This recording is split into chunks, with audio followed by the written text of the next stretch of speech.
أعوذ بالله من الشيطان الرجيم. بسم الله الرحمن الرحيم. أأنتم أنزلتموه من المزن أم نحن المنزلون لو نشاء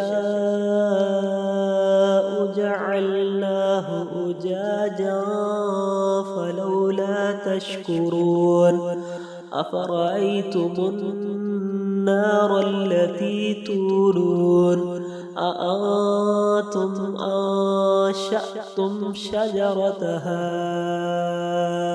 أم نحن المنشئون صدق الله العظيم.